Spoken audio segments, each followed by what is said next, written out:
Stop talking in these absurd allegories, Mrs. Stavrogin said at last, interrupting him angrily. And you still haven't answered my question. Why?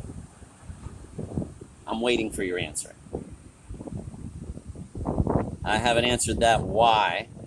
You're waiting for me to tell you why, Lebyakin said, winking. But ma'am, that little word why has been spilled all over the world since the day of its creation. Nature shouts it every minute at her creator. It still hasn't received an answer after 7,000 years. So do you really think, ma'am, that it would be fair for Captain Lebyakin alone to be made to answer that question?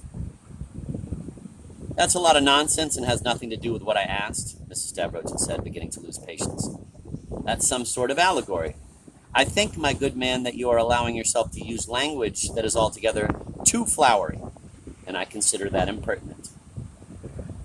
Madam, Lebyakin went on without paying any attention to what she had said. Take me, for instance. I might possibly have preferred to be christened Ernst, but in real life I must answer to the vulgar name of Ignat.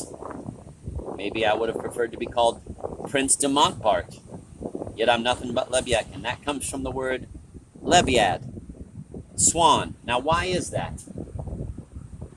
Well, ma'am, in my opinion, Russia's nothing but a freak. Is that the most specific thing you can say? Oh, no, I could recite you a poem called The Cockroach, ma'am. What's that? I'm not crazy yet, ma'am. I'm sure to go crazy one day, absolutely sure, but not yet. Let me tell you, ma'am, that a friend of mine, one of the most distinguished people I've ever known, wrote a fable by Krylov called The Cockroach. Now, may I recite it? You want to recite one of Krylov's fables? No, not Krylov's, my own fable, a fable of my own, personal composition. I want you to realize, ma'am, that I'm not so perverted and ignorant that I don't realize that our Minister of Education has unveiled a monument to him in the Summer Garden that is designed mainly for recreation for people going through that period of life known as childhood. And ma'am, you will find that at the bottom of this fable lies the answer to your question, why? Written in letters of flame. Go on, recite your fable then. Here goes, ma'am. A member of the cockroach brood, a cockroach otherwise quite wise, toppled into a jar of food, one terribly crowded with flies. My heavens, what is this? Mrs. Stavrogin cried. What? What, when in the summer? The captain rattled on with impatient irritation, waving his arms fiercely like an author interrupted while reading his work. Too many flies get into a jar. There occur cases of fly cannibalism. Any fool could see that. So don't interrupt. You'll see. He waved his arms even more fiercely. Just listen and you'll learn. So, the roach took up a lot of room. Indignant flies began to zoom. He's squashing us, they cried aggrieved. Oh, Jupiter, they sighed and heaved. And as they cried thus in their rage, along comes Nikifor, the sage. I'm afraid that's as far as I've got, the captain spluttered. But never mind, I'll finish it on my own. So this Nikifor picks up the jar and empties the whole mess, flies and cockroach and all, into a trough, which should have been done long before. But please note, ma'am, and I wish to make this crystal clear,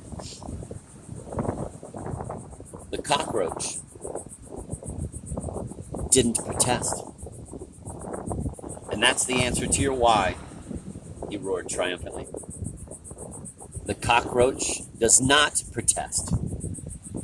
As to Nikifor, well, he symbolizes nature, he added hastily, pacing rapidly up and down the drawing room.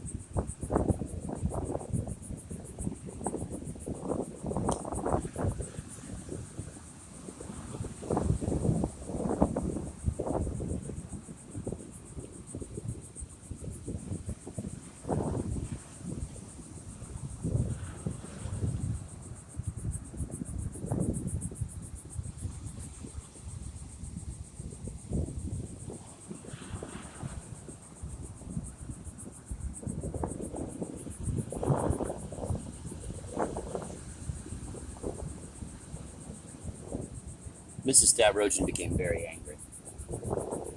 And And what about the sum of money my son sent you and your claim that a part of it has been misappropriated by a member of my household? Slander! Roared Leviathan, dramatically raising his right hand. I never said so. No, it's not slander. Circumstances, ma'am, sometimes force a man to choose family disgrace over admitting the truth publicly. No, ma'am. Leviathan will never talk. He seemed dazzled. He was exultant. He felt his importance. He must have been having visions. He wanted to offend someone, to grind someone into the dirt, to display his power. Please ring the bell, Stepan, Mrs. Stavrogin said. Leviathan is cunning, ma'am. The captain winked at her with a nasty smile. He's cunning, but he also has a weakness, and that weakness is the old bottle of the hussars so celebrated by Denis Davidoff. And when he succumbs to that weakness of his, he occasionally sends off a letter in verse, a beauty, it's true, but one that, nevertheless, he would buy back later at the price of lifelong tears because it ruins the feeling of the sublime. But the bird has been let out, and it's impossible to catch it by the tail now. Well, it's also possible that, yielding to this weakness of his, Leviathan may have said things about a respectable young lady in his noble indignation over the insults he has suffered, and slanderers took advantage of it. But Leviathan is cunning, ma'am. And the vicious wolf who keeps pouring wine into his glass, waiting for him to stumble, is wasting his time, for Leviathan will never talk. Instead of the answer he's waiting for at the bottom of the bottle, all he'll find will be Leviathan's cunning. But that's enough, ma'am. Let me tell you that your palaces and domains could have been owned by the most noble person alive, but the cockroach will never protest. I want you to note this and acknowledge this great spirit. At that moment, the bell rang downstairs in the hall, and almost immediately afterward, Alexei appeared, responding somewhat belatedly to Mr. Verkovensky's ring. The dignified old servant was considerably perturbed.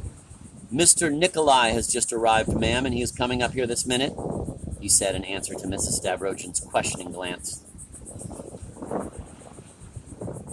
I well remember her face at that moment. First she went pale, but in the next instant her eyes suddenly sparkled.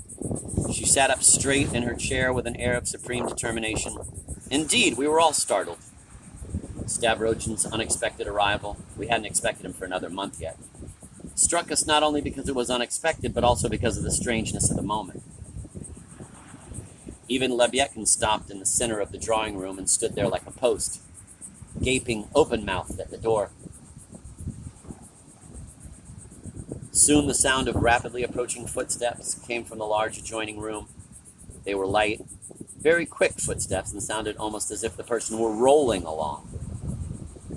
Abruptly, someone rushed into the drawing room. It wasn't Stavrogin, but a completely strange young man.